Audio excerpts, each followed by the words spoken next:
Hello cookbook friends and welcome. Today we're going to look at Joshua Weissman's Texture Over Taste. I have barely looked into this, so we're going to be doing this together just so you're aware. In the description down below, make sure to check out his YouTube channel. And just another thing to be aware of, we do have affiliate links in our description, so if you do end up buying something, we get a tiny bit of a commission. Anyway, let's move on. Joshua Weissman has an awesome YouTube channel with a ton of cool information featured there on how to cook some basics to some more complicated dishes. This is his second cookbook that has come out recently, Texture Over Flavor. So here is our table of contents: texture and flavor, crunchy, chewy, aerated, creamy, fluid, and fatty. Wow, there's a lot actually. So you'll see here all of the recipes are listed down below, and there's a mix between savory and sweet, which is pretty awesome.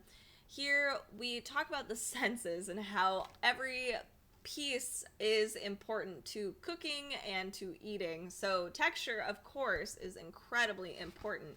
So texture, I mean, like for a lot of people, texture is almost everything. And texture, of course, varies. Like some people don't have a problem with certain textures based on how they grew up, what foods they were eating forever. So here we go. We learn more about texture and our human experience with texture and his experience with texture. So here we go. Let's look at some actual recipes here. We start with crunchy. Lots of people love the crunch. So why do we love crunchy things, and how do we make things crunchy, and when is it appropriate as well? Because some things should not be crunchy. So we have French fries, crunchy. We love that crunch. So here we have our prep time, cook time, how much yield, our ingredients here, a short description of French fries and how this was created, and then of course our lists, our directions. So this looks pretty great. I'm excited. I wish I could have French fries right now. We have tempura. This looks really yummy. Here is a dashi stock. He's provided extra information and things to give you a more well-rounded dish. It's not just frying a tempura vegetable or meat. There's a ton of other things in here too. We have prawn toast. I've never had this before, but I've heard it's pretty good. Moving on, let's see if they have any. Oh, okay. I don't know how to say this properly. Pomme gaufrettes. I hope I said that right. These I hardly see anymore, and I would love to have them. They sound so good right now. We have a schnitzel with blackberry jam. So here's some sweet dishes more towards the end. Hazelnut praline cannoli. So you can see, like, not the entire thing is crunchy, but the majority of it, or there are important pieces that have the crunch, like, of course, the praline, but also the cannoli itself. So moving on, we have a mezcal tanghulu. I've never seen this before, and now I'm curious. This looks crazy. Love that. Let's move on to a different chapter. We have what is chew? Like, what's the difference between chewy and crunchy and creamy? So he goes through all of that with you. What is considered different chew around the world? That's so nice and handy. So why is it important? And like, is there too much chew? So here's some examples of chewy dishes. We have Chinese sticky rice, yummy. Of course, we do these recordings like right before lunch. I don't know why we do this to ourselves. We have a Brazilian churrasco style picanha. I don't think I said that correctly, so I apologize. Fat ass pork chop. Love that. Here we have, I don't know how to pronounce that, but this looks amazing. I'm pretty sure this is Korean. I should actually verify that. It looks like it probably is. It looks good. Now we even have chewy cookies. So this is a giant baseball cookie. Wow. What? Chewy fudge brownies, of course. I think usually a lot of the time when we associate chewy, it's always with sweets. So I like that we do get some savory dishes in the chewy. Aerated. This is an interesting texture. I would never have thought about this as a texture. We have aerated like with milkshakes versus puffed up Cheetos. Yum. Types of aeration. So this is super handy. You get to learn so much about the science behind each texture and how it applies. So ciabatta bread. Extra tall frittata. Yum. Cajun puffed beef tenderloins.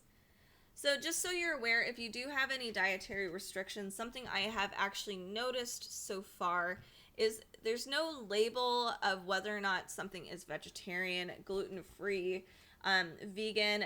So you do have to kind of dig into the recipes themselves if you do have dietary restrictions. I do too, so I totally get it. It can be frustrating, but there are some things in here that are just naturally vegan or naturally gluten-free. So keep that in mind. I wished I could have this. I wished he had a gluten-free version. That would be amazing. We have a bourbon challah French toast casserole. This would be perfect for the holidays. I mean, amazing. In fact, I'm actually thinking about it. Here we have creamy.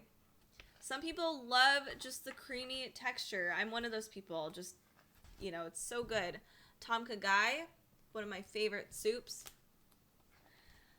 Chicken pot pie. Oh, this is so small. Butternut risotto with pancetta and fried sage. Why you do this? That's just mean. Here we have the perfect potato salad. This is the fanciest potato salad I think I've ever seen in my life. This looks really tasty too. Potatoes, oh no, dauphinoise. I'm sorry. I apologize. Please don't kill me.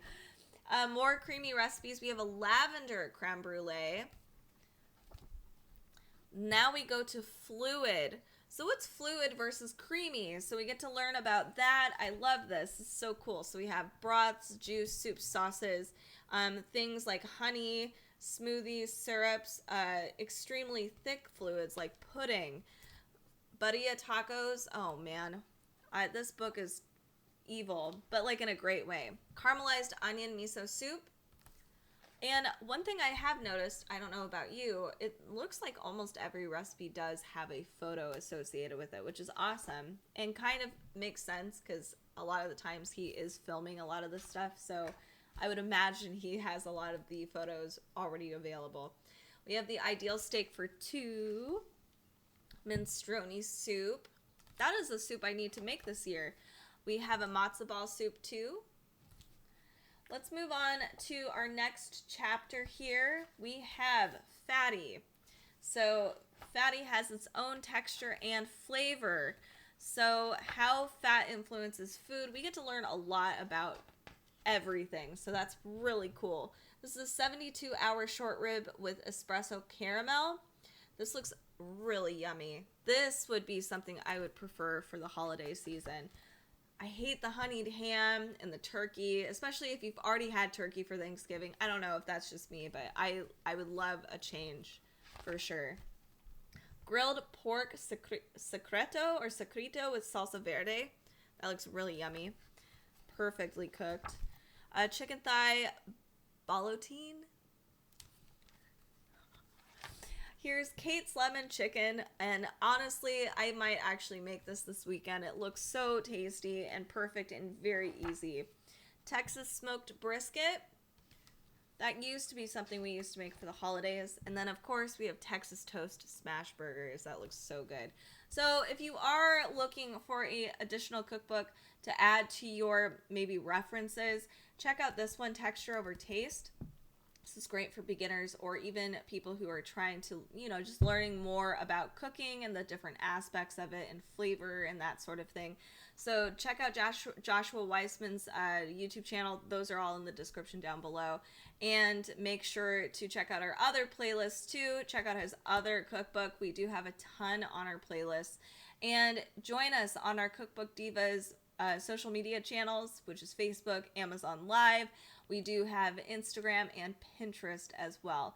Thank you so much for joining me today, and make sure to subscribe and to leave a comment. Let us know what cookbook you want us to check out next time.